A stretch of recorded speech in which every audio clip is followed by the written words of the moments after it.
Hi, welcome to this part of my review featuring what lies beneath the darkness. If you haven't seen part 1 of my review, where you play as this horror hired by a faction in a war of factions within a victorianesque city, in a GMless semi-competitive mode that you can also play as a solo experience, please check out the playlist in the description below. This time we are going to talk about the rules. Let's start with the action role. This game applies a single mechanic to all types of conflict resolution. Whenever your character attempts something that you consider dramatically interesting, roll a d6 and then you check the result. On a 7 or higher, it's a miss. You could be thinking a 7 or higher on a d6? Yes, we will talk about that in a few moments. On a 5 or 6, it's a strong hit. On a 4 or lower, it's a weak hit. But you can choose to roll an additional d6. If you do so, you must add it to your result. So you are almost always going to be carrying out some effect upon the game world and the non-player characters, because you're always going to be scoring a weak hit. But sometimes you want a strong hit. So it's a push your luck mechanic. If you roll 2 6-sided dice instead of just 1, you may end up rolling a 5 or a 6. Or maybe you will end up rolling a 7 or more, and that's going to be a miss. When it comes to the strong hit, you get what you want from your action whenever you obtain this result. Whatever your character sets out to do, that character performs it successfully, with no further consequences. You must, of course, describe how you perform the action and set up the scene for what happens next.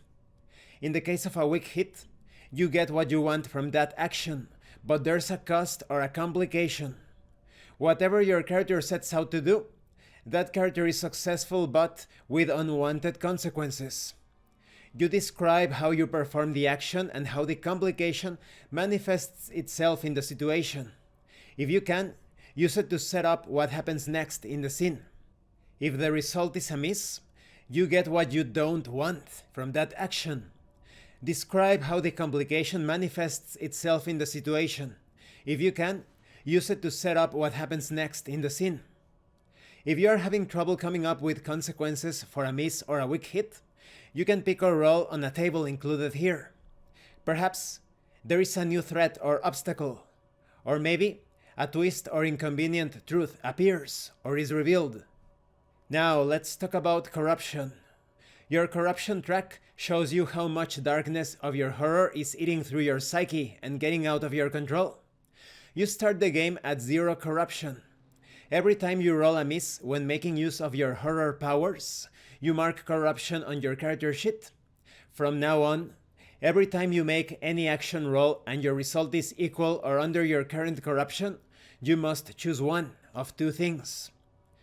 Perhaps it is a miss. The horror prevented you from getting what you wanted. Do not mark corruption. You cannot roll the extra d6. Maybe it's a strong hit. The horror helped you get what you wanted, so you mark corruption. When it comes to reducing corruption, when your corruption reaches 3 or more, you may reduce it by framing a scene in which you act against your faction's agenda and in favor of your hunger. This scene does not have challenge or action rolls. Simply describe how it plays out. After the scene is over, decrease your corruption by 1 and draw a small dark circle on your agenda track on the character sheet, meaning that one of the character's goals is now harder to achieve. You cannot complete this goal before you, or something else, removes the obstacle you created. When it is removed, erase the dark circle. When your corruption reaches 6, your horror escapes your control. You can no longer live under the disguise of your persona. Whatever humanity was left on you is now gone. Without your facade, you are of no use to your faction anymore. You decide on the fate of your character. When it comes to agenda and rewards, the agenda shows the goals you are expected to achieve during your missions. You have 2 agendas. Your personal agenda and your faction's agenda, each one with 6 goals. When you reach one of those goals, you draw a check mark or tick on the agenda track on your character sheet. You can use your ticks in 2 different ways. Anytime you would have to mark corruption during the game, you can erase a tick instead.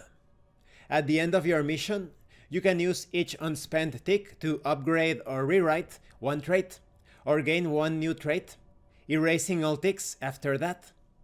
Let's talk about the Oracle.